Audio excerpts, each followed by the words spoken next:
우리 함께 말씀 함께 보도록 하겠습니다. 사무엘상 3장 1절에서 14절까지의 말씀입니다. 사무엘상 3장 1절에서 14절까지의 말씀.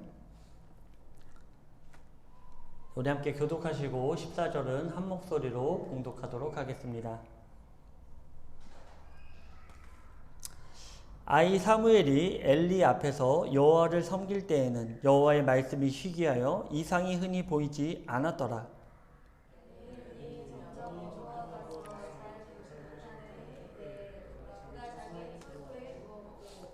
하나님의 등불은 아직 꺼지지 아니하였으며 사무엘은 하나님 궤에 있는 여호와의 전 안에 누웠더니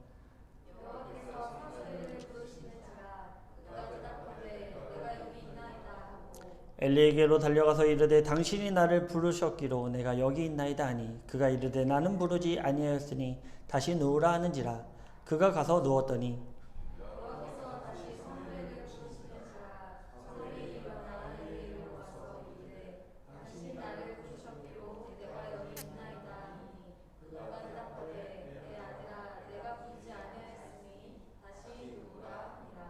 사무엘이 아직 여호와를 알지 못하고 여호와의 말씀도 아직 그에게 나타나지 아니한 때라. 여호와께서 세 번째 사무엘을 부르시는지라.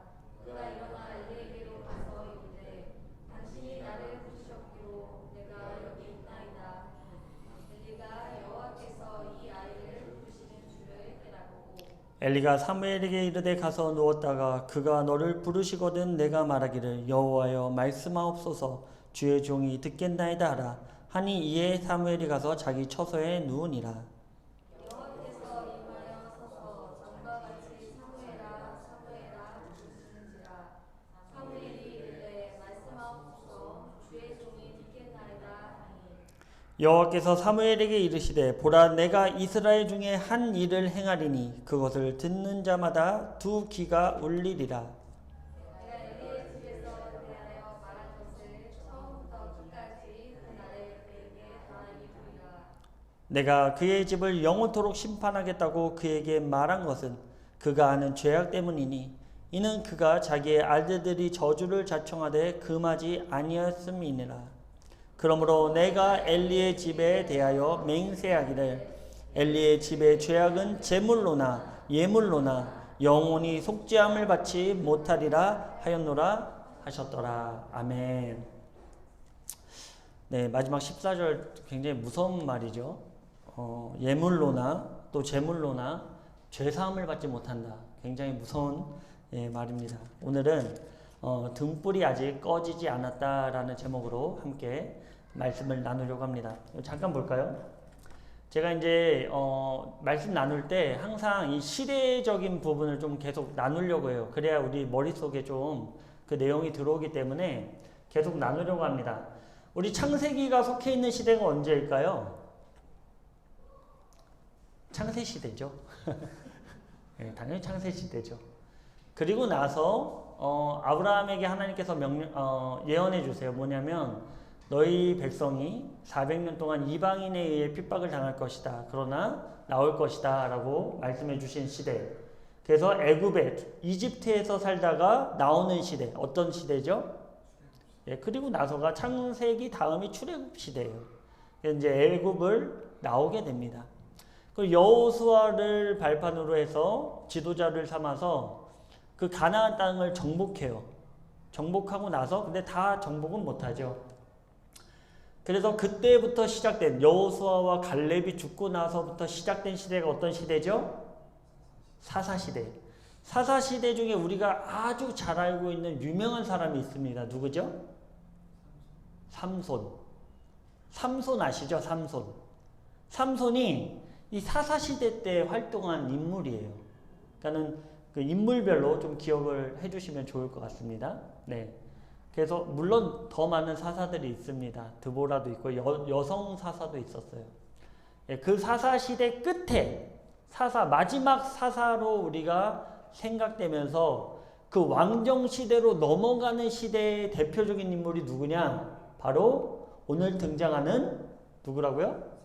예, 사무엘이 활동하는 시기. 그러니까 왕정 시대가 이제 시작되는, 왕정 시대라고 하면 우리가 또 유명하게 알고 있는 사람들, 제가 예배 때도 같이 나눴는데 사울이라는 인물이 있고요. 그리고 다음에 왕이 누굴까요? 다윗. 그리고 다음에 다윗의 아들인 솔로몬. 이때까지가 바로 통일 왕국 시대예요. 통일. 전 이스라엘이 이 왕들로 인하여 통치됐던 시대. 그러나 솔로몬의 범죄함이 결국 그 다음 세대로 이어져서 나라가 우리나라처럼 분열되고 맙니다. 남북으로 나눠져요. 그 시대가 이제 왕정 남북 분열 시대로 이어지는. 오늘은 지금 어느 시대에 있는 거죠? 사사 시대에서 왕정 시대로 넘어가는 시기에 이 사무엘이 있다라는 것을 우리가 기억해 주시기 바랍니다. 방금도 말씀드렸듯이 약 42년간의 광야 생활을 끝으로 가나안 땅에 들어가게 됐습니다. 그러나 하나님께서는 그 가나안 땅에 들어가서 모든 족속을 진멸시켜 버리라고 그랬어요. 한 명도 남기지 말고 철저하게 진멸한 후에 그 땅을 차지해라 라고 했습니다. 그런데 여러 가지 부분들을 통해서 이들이 타협하고 말았어요. 저기는 너무 산지가 높으니까 쳐들어가기가 너무 힘들어. 아마 여기까지 왔으면 저희들이 우리를 괴롭히지 않지 않을까? 라고 하면서 적당한 선에서 타협을 했고요. 그리고 그들이 섬기는 이방신들이 너무나 좋아 보였어요. 하나님은 형상이 있다 없다? 이 땅 가운데 형상이 없어요. 하나님은 어떠한 것으로도 나의 형상을 만들지 말라라고 했어요. 왜냐? 성경 공부하시는 분들은 알죠? 왜 그랬을까요? 하나님의 형상은 오직 우리 인간만 갖고 있습니다. 하나님이 창세기에 우리 인간을 창조하실 때 우리들의 형상을 따라 창조한, 그러니까는 하나님은 형상을 만들지 말라 말씀하신 이유는 하나님의 형상이 지금 어디에 있다? 우리 가운데 있기 때문이에요. 더 이상 누군가를 어떤 것을 바라볼 이유가 없습니다. 왜냐하면 우리 안에 하나님의 형상이 내재하고 있기 때문에. 그런데 이 이방신들은 항상 그 형상을 가지고 있어요. 그러면서 그것이 더 좋아 보이는 거예요. 왜냐? 빌 때도요, 뭔가 형상이 있으니까 마치 옆에 있는 듯한, 뭔가 절 한번 해도 뭔가 나의 절을 받아줄 것 같은 그런 형상이 있는 것을 보면서 이 이스라엘 백성들이 적당히 타협하기 시작한 겁니다. 그러면서 어떻게 됐을까요? 점점 가나안의 이방 풍습, 나쁜 이방신의 풍습이 그대로 그 생활상으로 들어오게 됩니다. 그러니까는 지금 시대가 사사시대로 넘어왔다 그랬죠. 그러니까 이 사사시대를 대표하는 말들이 있어요. 아주 유명한 구절이 있습니다. 사사시대를 수식하는 단어 뭘까요? 이 시대, 이 사사시대를 수식하는 단어, 아마 요건 아닐 거예요. 이거 맞나요? 네. 21장 25절. 네, 다시 다 같이 읽어볼까요? 네, 미리 띄워줬습니다. 네, 감사합니다. 네, 시작. 그때에 이스라엘의 왕이 없으므로 사람이 각기 자기의 소견에 옳은 대로 행하였더라. 사사시대를 수식하는 말은요, 자기 멋대로 살았다입니다. 하나님의 기준, 하나님의 말씀이 선포되었음에도 불구하고 율법은 언제 주셨죠? 출애굽 시대에 주셨어요. 출애굽 시대에 이미 주셔서 그 말씀이 이제 레위기에 잘 나타나죠. 하나님은 이미 다 말씀해 주셨어요. 너희들이 어떻게 살아야 된다. 어떻게 살아야 복을 받고 어떻게 살면 저주를 받는다. 하나님께서 다 말씀해 주셨어요. 그런데 그 말씀을 이들이 듣지 않고, 왜 듣지 않았을까요? 세상과 타협했기 때문이에요. 타협하니까 하나님의 말씀이 들어도 타협한 걸로 바꿔버렸다는 거죠. 그런 일들 잘하는 게 이단들이 그런 일을 굉장히 잘하죠. 그렇습니다. 그런데 그런 것에 우리가 빠지는 이유가 무엇입니까? 그게 좋아 보이기 때문이에요. 결국 온전한 하나님의 말씀을 쫓아가는 것은 나의 삶에 도움이 안 된다고 생각을 해요. 손해를 본다라고 생각을 해요. 그도 그럴 것이 원수를 사랑해라. 굉장히 손해보는 말이죠. 굉장히 손해보는 말이에요. 그럼에도 불구하고 하나님께서 우리에게 하시는 말씀은 너희들이 어떤 대상에 대한 보복을 하지 말라라는 거예요. 너희들이 그 손에 그 핏값을 묻히지 말아라 말씀하시는 거예요. 근데 오늘날 우리 최근에 되게 인기순위 1위 넷플릭스 인기순위 1위 드라마가 뭐죠? 더 글로리. 더 글로리가 물론 기독교적인 비판적인 내용을 많이 담고 있지만 그 중에서도 가장 악한 컨텐츠가 뭐냐면 보복을 사람이 한다라는 것. 하나님은 능력이 없으므로 보복을 하지 못하니 사람인 내가 보복을 하겠다라는 컨텐츠거든요. 위험한 내용이죠. 물론 사람으로는 이해가 돼요. 타협이 돼요. 아 그래 저 못된 놈들 혼나야지. 그러나 하나님께서는요 그들을 위해 오히려 중보하라 이거예요. 그러나 실망하지 마십시오. 하나님도 말씀에 뭐라고 써놓으셨냐면 그들을 살아있는 동안 선대하고 그들 위해서 기도하면 너희들이 복을 받고 또 그에게는 듣지 않는 그에게는 들으면 좋고 안 듣는 그에게는 머리에 뭘 올린다? 머리에 하나님께서 숯불을 하나씩 올린다 그래요. 머리에 숯불을 올리면 어떻게 될까요? 죽겠죠. 예.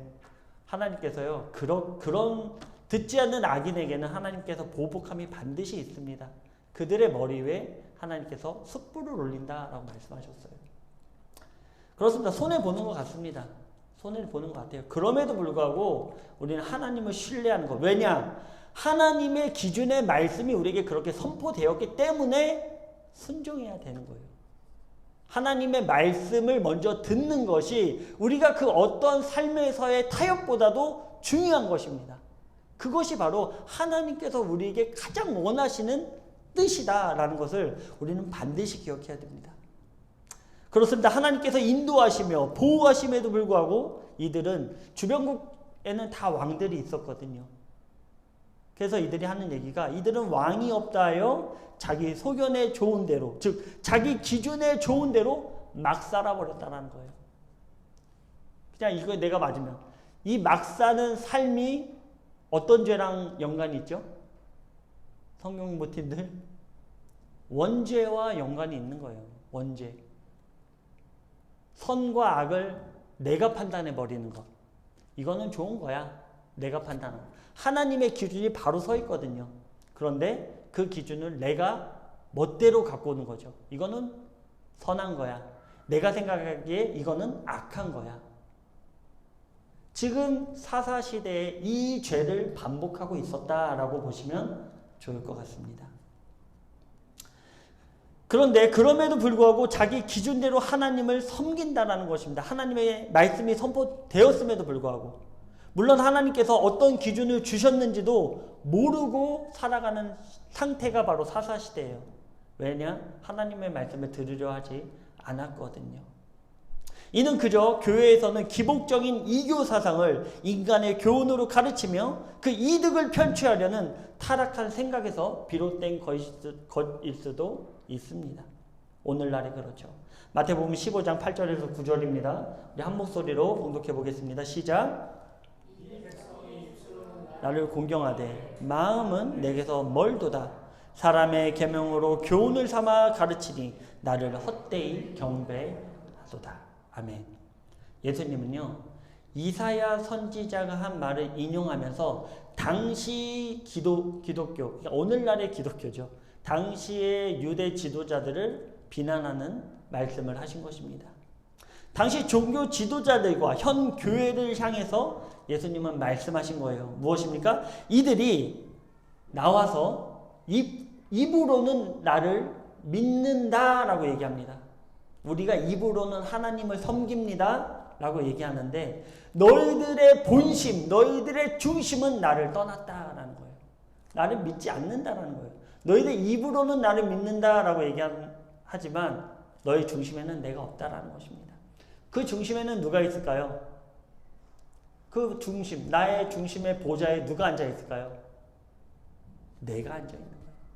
하나님이 나의 보좌에 앉으셔서 나와 동행하는 삶이 아닌 그 보좌에 내가 앉아서 하나님한테 나를 인도해 달라는 것. 그것이 무엇입니까? 내가 원하는 방향으로 하나님을 끌고 가는 인생을 우리는 살아가고 있다라는 것입니다.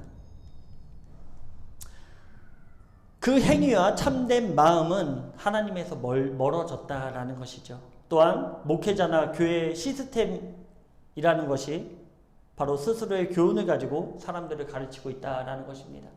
하나님의 온전한 말씀이 강대상에서 선포되어지는 것이 아니라 적당히 알아듣기 쉬운 부분으로, 적당히 세상적인 타협으로 기복적인 신앙이 이 강대상에서 하나님의 말씀을 인용한다라는 명목 안에 잘못된 복음이 선포되어지고 있다라는 것입니다. 당시 예수님이 지적하신 부분이 바로 이런 부분입니다. 이것은 비단 이단만의 문제가 아닙니다. 저도 현 교회의 모습을 보며 얼마나 답답한지 모르겠습니다. 이번 화요일 우리 성경 공부 시간에 다니엘에 대해서 얘기를 했는데 그게 한 중요한 예가 될 것 같아요. 다니엘 하면 그 뜻한 바 의미가 정말로 다니엘서가 말하는 핵심은 다 빠져 있어요. 오늘날 교회에서 얘기하는 게 오로지 기적적인 내용, 오로지 복을 받아서 총리의 자리에 올라간 내용, 세상에서의 성공의 위치에 다니엘을 끌고 온 거죠. 적당히 타협했습니다. 말씀이 틀린 거는 아니에요. 그 말씀이 틀린 건 아닌데 적당히 접목시켜가지고요, 적당히 타협해서 우리에게 듣기 좋은 쪽으로 이 말씀이 흘러버렸다는 것이죠. 그러니까 다니엘서에서 말하는 핵심적인 내용은 단 한 번도 신앙생활하면서 들어본 적이 없는 거예요. 이런 문제점들이 바로 사람의 교훈을 가지고 가르친다라는 것입니다. 누가? 제가, 목사들이 그런 잘못된 일들을 행하고 있다라는 것입니다. 얼마나 현 교회가 사람의 계명을 가지고 교훈을 삼아 가르치는지를 잘 보여주고 있죠. 교회는 거룩의 공동체인데 어느 순간 인본주의 사상이 들어와 그 말씀의 가치가 훼손되어 정말로 가치 없는 복음으로 전락하고 말았습니다. 가장 큰 문제는 저의 문제입니다. 목회자의 문제입니다. 여러분의 문제가 아니에요. 먼저는 교회의 잘못이 우선된다라는 것입니다. 그렇습니다. 이러한 하나님의 말씀이 인본주의에 빠져 전혀 영향력 없는 시대가 바로 사사시대였습니다. 그 끝자락에 등장한 인물이 누구라고요? 사무엘. 그 끝자락에 등장한 인물이 바로 사무엘이다라는 것입니다. 더 이상 희망이 없이 그곳을 밝히는 등불이 꺼져가는 그 시대에 그 등불을 살릴 희망인 바로 사무엘이 태어났다로 오늘 본문은 시작되는 것입니다. 그렇다면 도대체 어떤 시대상을 가지고 있었기에 하나님은 꺼져가는 등불로 그 이스라엘을 수식하고 있었을까요? 그 중심에는요, 또 한 번 나오지만 대제사장이라고 얘기하면요, 종교 지도자, 가장 으뜸이 되는 종교 지도자입니다. 목사입니다. 쉽게 말해서. 바로 그 대제사장 엘리가 그 중심에 있어요. 마땅히 정결하여 하나님의 뜻을 분별하고 이를 가르쳐야 할 대제사장이 하나님을 향한 열심이 또 영성이 떨어져 버렸다로 사무엘서는 기록하고 있어요. 대제사장은 종교적으로 최고의 위치에 있는 자로서 대속제일의 지성소에 혼자 들어가서 모든 백성의 죄를 사하는 예식을 하는 자가 바로 대제사장입니다. 얼마나 중요한 위치에 있는 것입니까? 그런데 이런 대제사장이요, 영적 분별력을 상실해 버렸다라는 것이죠. 하루는 사무엘의 어머니 한나가 사무엘이 태어나기 전 자식이 없으므로 그 분인나라는 첩이 있었거든요. 근데 이 분인나가 자식이 있으므로 이 한나를 너무나 멸시하고 괴롭히는 거예요. 그랬더니 한나가 얼마나 간절한지 성전에 나와 열심을 다하여 하나님께 부르짖습니다. 하나님, 저에게도 자식을 주십시오. 이게 서원기도예요. 서원기도는 나의 이득이 채워지는 것으로 하나님께 서원 드리는 거 아니고요. 하나님, 저 이렇게 해주면요, 저 사업에 성공하게 해주면요, 저 이렇게 할게요. 이거는 서원 아닙니다. 진정한 서원은 뭐냐면 한나가 서원기도를 하거든요. 그 내용이 뭐냐면, 하나님, 저에게 자식을 주신다면 제가 하나님을 위해 나의 자식을 하나님께 바치겠습니다. 이게 서원기도예요. 하나님의 영광을 위한 서원기도. 하나님 내가 잘 먹고 잘 살게 해주세요. 그러면 이렇게 해줄게요. 이게 아니라 온전한 100% 하나님의 영광을 위해. 아까 제레미님 제가 그래서 그 영상 준비했거든요. 뭐든지 나의 모든 먹든지 마시든지 하나님의 영광을 위해 100% 서원기도를 하나님께서 들어주시는 것입니다. 한나가 열심으로 발광하면서 기도를 했어요. 그랬더니 엘리가 그 모습을 봅니다. 대제사장 엘리가. 그러면서 이 한나를 꾸짖기 시작하는 거예요. 왜 꾸짖었을까요? 열심히 기도하는데. 사무엘상 1장 14절입니다. 시작.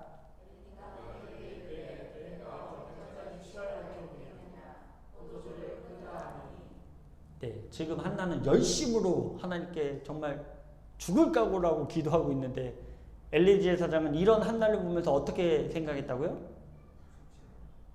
술 취했다라고 해요. 술 취해서 지금 술 주정한다라고 보고 있었다라는 거예요. 영적으로 눈이 완전히 어두워져 있는 것이죠. 대제사장이 하나님께 간곡히 아뢰는 기도 소리조차 분간을 하지 못한 것입니다. 이런 엘리를 성경은 이렇게 기록하고 있죠. 사무엘상 2장 22절입니다. 시작. 엘리가 매우 늙었더니. 물론 1장과 2장의 그 연차는 조금 있습니다. 그렇다고 많이 되진 않아요. 이것은 단순히 나이를 말하는 것이 아닙니다. 성경에 존경받는 인물들은요, 모두 노년에 하나님의 그 사랑, 하나님의 그 은혜를 깊이 깨닫습니다. 오히려 영적으로 뛰어난 모습을 보여주죠. 그러나 엘리는 매너리즘에 빠져 나이뿐 아니라 모든 것의 나태함을 보여주고 있는 것입니다. 이러한 영적 둔함이 어디에서 폭발할까요? 이 영적 둔함이 어디서 폭발할까요? 바로 그의 아들들에게서 폭발합니다. 아들의 이름은 홈리와 비느하스입니다. 홈리와 비느하스는요, 대제사장인 엘리의 아들들입니다. 그러면 이들이 이제 아버지가 죽으면 무슨 역할을 감당해야 되죠? 대제사장이 돼야 되는 거예요. 아론의 뿌리를 가지고 있는 이들이 대제사장의 역할을 하게 되어 있습니다. 하나님께서 정해주시고 굉장히 복된 자리였어요. 이들은 엘리가 죽으면 아버지의 대를 이어서 그 거룩한 자리, 은혜의 자리 아무도 할 수 없는 거예요. 그 모든 백성 가운데 단 한 명, 대제사장 단 한 명, 그 영광스러운 자리에 올라갈 수 있는 위치에 있었습니다. 그런데 이들은요, 그 권력을 다르게 사용합니다. 이들이 제사장 역할을 감당해야 하는데 이들은 자신들의 종교적 위치와 권력으로 온갖 악행을 서슴지 않습니다. 요즘 뭐 보면은 나는 신이다. 뭐 거의 그 급이에요, 지금. 지금 뭐 간략하게 얘기하고 있는데 아주 악한 행동들을 이들이 하고 있습니다. 크게는 두 가지인데요. 첫 번째는요, 하나님께 드리는 제사를 멸시했습니다, 이들은. 이 내용은 사무엘상 2장 12절에서 17절까지 내용인데 12절만 우리 잠깐 보도록 하겠습니다. 시작.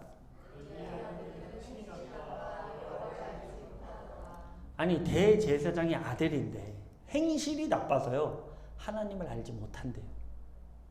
사는 곳이 성전 쪽인데 대제사장인 엘리의 두 아들들은 행실이 나쁠 뿐만 아니라 심지어 하나님을 알지도 못한다라고 기록하고 있습니다. 이것은 누구의 문제일까요? 아버지의 문제죠. 지금으로 얘기하자면요, 안진영 사관, 박지원 사관의 아들 샤인과 시오가 하나님을 알지 못한다라는 거예요. 누가 혼나야 될까요? 이분이 둘 다. 그렇죠. 둘 다 혼나야 되는 거예요. 심각한 문제입니다. 자, 그러면 반대로 우리 구도님들은 어떻습니까? 예. 오늘날에는요, 만인 제사장의 시대예요. 만인. 목회자는 저는 단지 여기서 하나님의 말씀 연구해서 저의 일이 그거라는 거죠. 나태하면 안 되겠죠. 여러분이 위해 기도하고 말씀 연구하는 거, 이게 그냥 저의 일일 뿐이지 저의 위치나 권력을 대신하지는 않습니다. 그냥 저는 이 말씀 전하는 사람이에요. 그 이상도 이하도 아닙니다. 그러기에 이들은 무서운 것이 없습니다. 레위기 율법에 따르면 제사장은 제사 후 제물의 가슴과 너쪽 다리, 두 볼, 또 위를 자신의 몫으로 취할 수 있어요. 그 외 것은 취해서는 안 됩니다. 그런데 엘리의 두 아들들은 갈고리를 넣어서 끄집어 올라오는 그 모든 것들을 자기의 제물로 취해버렸어요. 하나님은 분명히 정해놓으셨는데 어떤 시대랑 같습니까? 자기 멋대로 사는 세상, 사사시대. 이들이 못된 것만 배운 거예요. 하나님의 율법, 하나님의 말씀이 기준이 정확히 세워져 있음에도 불구하고 그걸 무시해버렸습니다. 그리고 일반 제물도 물론이지만 화목제의 희생제물도 반드시 여호와의 몫인 바로 그 기름을 먼저 번제단 위에 태워 하나님께 먼저 바친 후에 그리고 나서 제사장 몫을 취할 수 있었습니다. 그런데 엘리의 두 아들들은 기름을 태우기도 전에 율법의 절차와 규정을 정면으로 무시하는 아주 악랄한 죄를 범한 것입니다. 엘리의 아들들의 죄악은 단순히 제사 제물을 탐내어 탈취한 행위뿐 아니라 하나님과 이스라엘 백성 간에 맺은 언약과 구속의 제사 제도를 파괴하고 또 어지럽힌 신성 모독죄다라고 할 수 있습니다. 마치 누구와 같습니까? 가인과 같은 것입니다. 하나님은 피의 제사, 희생 제사로서 하나님과의 관계를 설정해 놓으셨는데 가인은 그렇게 하지 않은 거예요. 그랬더니 하나님께서 그 제사를 받지 않으신 거죠. 지금 홈리와 비나스 하는 일이 가인과 같다라는 것입니다. 보통 사람의 죄는 중재할 사람이 있죠. 누가 있습니까? 당시에 대제사장이 있어요. 그런데 하나님이 판단하시기 때문에 유예도 있고 용서도 있는데요. 보통 사람들은요. 바로 대제사장, 성직자가 하나님의 것을 도둑질하고 신성모독하는 것은 심판밖에 없는 것입니다. 그래서 오늘 14절의 내용이 바로 그거예요. 제물로나 예물로도 이들의 죄를 사할 수가 없다. 그리고 두 번째는요. 첫 번째 죄가 하나님의 제사를 무시했다. 하나님의 예배를 무시했다라는 거예요. 쉽게 말해서 예배에 준비도 안 하고 올라가서 대충 그냥 성경 말씀 몇 번 얘기하고 끝나고 내려왔다라는 거예요. 그리고 전혀 하나님의 말씀과는 상관없이 대충 인용해서 세상 이야기 대충 인용해서 즐겁고 한번 떠들고 끝나는 예배 그렇게 끝나버렸다라는 것이죠. 두 번째는요. 온갖 음행을 저질렀다라는 것입니다. 사무엘상 2장 22절에서 24절입니다. 시작.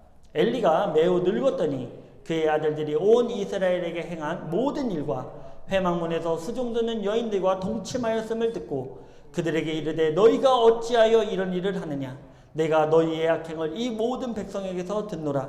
내 아들들아 그리하지 말라. 내게 들리는 소문이 좋지 아니하니라. 너희가 여호와의 백성으로 범죄하게 하는도다. 자, 이거 지금 누가 얘기하는 거죠? 아들들한테 아버지 엘리가 얘기하는 거예요. 마치 들으면 자녀들을 꾸짖는 것 같죠. 근데 그 이상도 그 이하도 아닙니다. 이들은 우상의 이방 종교나 가지고 있는 음란한 행위를 그대로 가지고 들어와 회막에서 수종드는 여인들과 음란한 행위를 했습니다. 누가요? 대제사장이 될 사람들이 홈리와 비느하스가 이런 온갖 죄를 짓고 있는 대상들이 바로 제사장이었다는 것이죠. 오늘날로 말하면 또 누구다? 오늘날로 말하면 한 신학생 정도? 이제 한 전도사 정도? 그 정도 되는 사람들이 지금 이런 악행을 저지르고 있었다는 거예요. 그루밍하고 가스라이팅해서 음란한 행위를 저지르는 누구의 권위를 가지고? 하나님의 권위를 가지고. 저도 신앙생활하면서 이런 일 많이 봤습니다. 악한 일 많이 봤습니다. 누구보다도 성결하고 정결해야 될 신학생들이 또 전도사나 목회자들이 음란한 행위에 빠지고 말았다는 거예요. 그런데 엘리의 반응은 단지 꾸짖는 정도로 끝났다라는 것이죠. 또한 하나님의 심판의 두려움보다는 단지 사람들의 소문 정도만을 두려워하고 있었습니다. 이처럼 종교 지도자가 우둔하고 깨어있지 않으니 자식은 말할 것도 없고요. 어디까지 영향을 미치겠습니까? 당연히 누구까지? 이스라엘에 사는 모든 백성에게까지 똑같이 이어진 것입니다.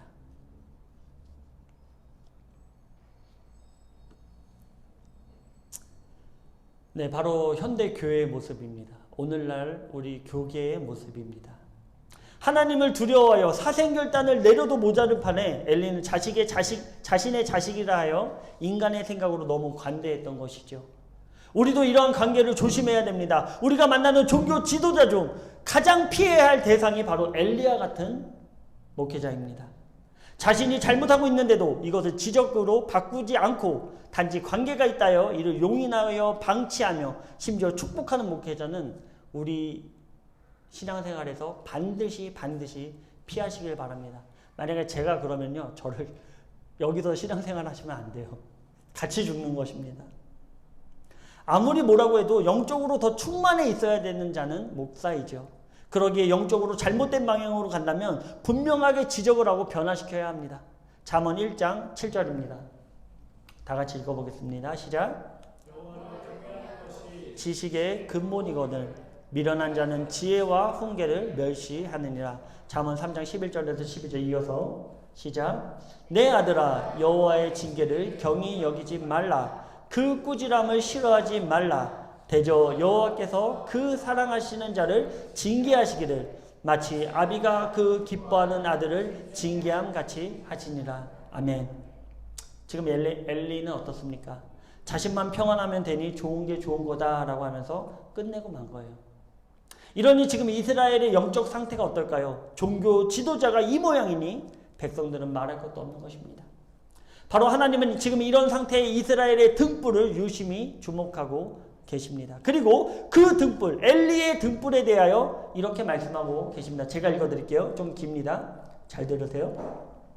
하나님의 사람이 엘리에게 와서 그에게 이르되 여호와의 말씀에 너희 조상의 집이 애굽에서 바로의 집에 속하였을 때 내가 그들에게 나타나지 아니하였느냐. 이스라엘의 모든 지파 중에서 내가 그를 택하여 내 제사장으로 삼아 그가 내 제단에 올라 분향하며 내 앞에서 에봇을 입게 하지 아니하였느냐. 이스라엘 자손이 드리는 모든 화제를 내가 내 조상의 집에 주지 아니하였느냐. 너희는 어찌하여 내가 내 처소에서 명령한 내 제물과 예물을 밟으며 내 아들들을 나보다 더 중히 여겨. 내 아들을 나보다 더 중히 여긴다는 거죠. 내 백성의 이스라엘이 드리는 가장 좋은 것으로 너희들을 살찌게 하느냐. 지금 여기까지가 무슨 내용이냐면요, 아까 그 내용이에요. 내가 너네 조상들을 들어서 아론을 들어서 제사장으로 너의 가문을 세워주지 않았냐. 근데 어찌하여 이 나에게 드리는 이 제사에 대해서 형편없이 만들어 버렸냐. 그 얘기하고 있는 거예요. 그러면서 백성들이 하나님께 드리고자 갖고 오는 귀한 것들을 그 용도에 맞게 써야 되는데 지금 어떻게 썼다고요? 나쁜 말로 하면 니네 뱃돼지 부르게 하려고 니네들 편취했다라는 거예요. 오늘날의 이야기죠. 오늘 교회가 욕먹는 이유가 뭡니까? 바로 이런 거예요. 하나님의 용도에 맞게 써야 되는데 교회에 배부르게 하려고, 나 배부르게 하려고 쓰고, 지금 또 성경은 반복되는 역사입니다. 그 말씀 지금 하고 계시는 거예요. 이스라엘의 하나님 나 여호와가 말하노라 내가 전에 내 집과 내 조상의 집이 내 앞에 영원하리라 하였으나 이제 나 여호와가 말하노니 결단코 그렇게 하지 아니하리라. 나를 존중히 여기는 자를 내가 존중히 여기고 나를 멸시하는 자를 내가 경멸하리라. 보라 내가 내 팔과 내 조상의 집 팔을 끊어 내 집에 노인이 하나도 없게 하는 날이 이르지라. 이스라엘에게 모든 복을 내리는 중에 너는 내 처소의 환난을 볼 것이요 내 집에 영원토록 노인이 없을 것이며 내 제단에서 내가 끊어버리지 아니할 내 사람이 내 눈을 세잔하게 하고 내 마음을 슬프게 할 것이요 내 집에서 출산되는 모든 자가 젊어서 죽으리라. 내 두 아들 홈니와 비나스가 한날에 죽으리니 그 둘이 당할 그 일이 내게 표징이 되리라. 아멘. 무슨 얘기입니까? 엘리 너는 끊어버리겠다라는, 너네 집에서의 대제사장의 뿌리를 내가 끊어버리겠다. 그리고 순종하는 자를 내가 데려오겠다. 그리고 너의 집에는 이제는 노인이 없겠다. 다른 말로 하면 무엇입니까? 젊은 날에 다 죽게 만들겠다라는 거예요. 그리고 한날에 홈니와 비나스 너의 악한 그 아들들을 내가 한날에 죽여버리겠다. 하나님께서 말씀하신 것이죠. 하나님은 죄악을요 참고 참으시지만요 결정하신 그날에는 자비가 없습니다. 결정된 그날에는 자비가 없어요. 긍휼이 없습니다. 바라기는 그날을 보기 전에 우리가 하나님께 온전히 나아가시길 주님의 이름으로 축원드립니다. 아멘. 지금 하나님이 세워 언약하신 대제사장 가문에 대한 심판을 말씀하신 것이죠. 바로 엘리 제사장의 등불이 꺼질 것을 말씀하신 것입니다. 이것은 마치 온 이스라엘에 대한 심판과 같습니다. 사무엘상 3장 1절에서 2절입니다. 시작. 아이 사무엘이 엘리 앞에서 여호와를 섬길 때에는 여호와의 말씀이 희귀하여 이상이 흔히 보이지 않았더라. 엘리의 눈이 점점 어두워가서 잘 보지 못하는 그때에 그가 자기 처소에 누웠고, 결국 제사장이 이러한 상태이니 온전한 하나님의 말씀을 듣기가 어려운 시대가 되었다라고 말하고 있습니다. 하나님을 섬길 때 여호와의 말씀이 희귀하다라고 해요. 왜 희귀할까요? 국교가 유대교인데, 국교가 하나님 믿는 나라인데 왜 하나님의 말씀이 희귀할까요? 물론 하나님의 말씀이 있는데도 불구하고 제대로 된 하나님의 율법이 선포되지 않으니 그것에 대해 희귀하다라고 얘기하는 거예요. 그래서 이상이 보이지 않습니다. 이상은요, 하존이라는 단어를 쓰는데요, 하나님의 관심으로 표현될 수 있는 내용이에요. 우리 백성에 대한 그때그때 필요한 말씀, 그 이상, 나가야 될 방향, 이것을 하나님께서 주지 않았다라는 것입니다. 오죽했으면 하나님의 말씀이 희귀하여 이상이 보이지 않았다 기록하겠습니까? 오늘날로 말하자면 하나님의 말씀이라 하여 강단에서 선포되고 있지만 하나님의 마음에 합한 것이 아닌 사람의 교훈으로 가르치고 있다라는 것입니다. 디모데후서 3장 15절에서 16절입니다. 시작. 성경은 능히 너로 하여금 그리스도 예수 안에 있는 믿음으로 말미암아 구원에 이르는 지혜가 있게 하느니라. 모든 성경은 하나님의 감동으로 된 것으로 교훈과 책망과 바르게 함과 의로 교육하기에 유익하니 이는 하나님의 사람으로 온전하게 하며 모든 선한 일을 행할 능력을 갖추려 하려 함이라. 아멘. 말씀의 핵심은요, 오직 예수를 믿음으로 구원에 이르는 것이요 그에 따르는 교훈과 책망과 바르게 함과 의롭게 하는 것으로 하나님의 사람으로 온전하게 하며 모든 선한 일을 감당할 능력을 주시는 것입니다. 아멘. 아멘. 이 땅에서 수단과 방법을 가리지 말고 성공해라가 아닌 예수 그리스도로 말미암아 너희들이 구원을 얻었다라는 메시지와 함께 그 삶에 관하여 의롭게 살고자 하는 삶, 그것을 가르치는 것이 이 성경의 말씀이다라는 것입니다. 성경의 말씀은 세상의 성공을 얘기하는 것이 아니라요, 구원 얻는 성도의 삶을 얘기하고 있는 거예요.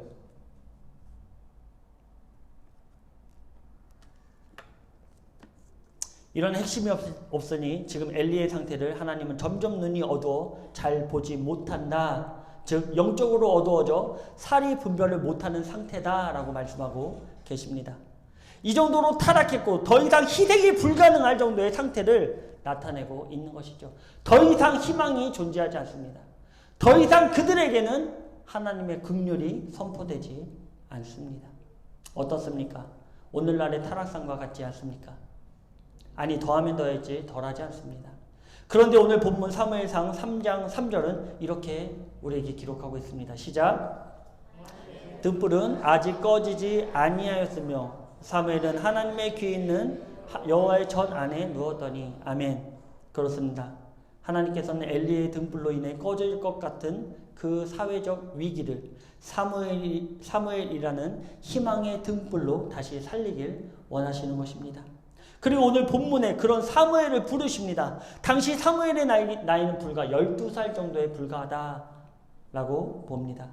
보통 제사장의 직분은요, 25살에 성전 쪽으로 가서요, 5년 동안 수업을 받고요, 30살 돼서야 제사장의 역할을 감당할 수 있습니다. 그래서 우리가 반드시 기억해야 돼. 이런 것들을 우리가 알고 있어야 돼요. 예수님이 언제부터 공생이 시작했습니까? 30살부터. 그게 다 이 제사장과 연관이 있는 거예요. 다윗이 언제부터 그 일을 시작했습니까? 30살부터. 왕의 역할을 감당한 거예요. 굉장히 중요한 의미를 갖고 있죠.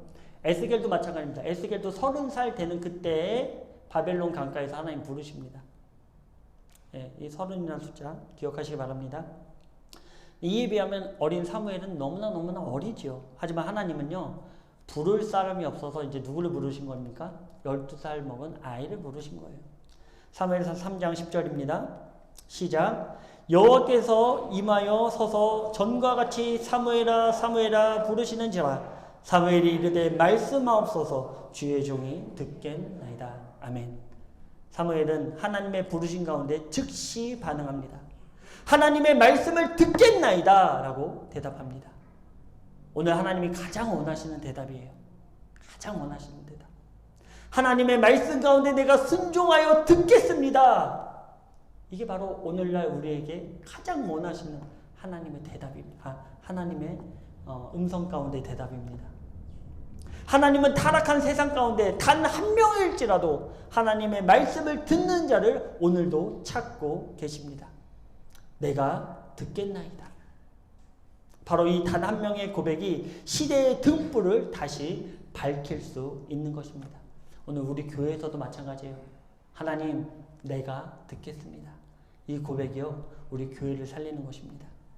사랑하는 마닐라 영문의 군우 여러분, 바로 저와 여러분이 타락한 교회와 세상 가운데 하나님께 이런 고백을 드리는 자가 되기를 소망합니다. 우리는 자꾸 힘이 없어 보이지만 하나님의 말씀을 듣는 자, 즉 순종하는 자들과 함께 하시며 능력 주시는 주님을 바라보므로 시대를 구원하는 큰 등불이 되는 공동체가 되길 주님의 이름으로 축원드립니다.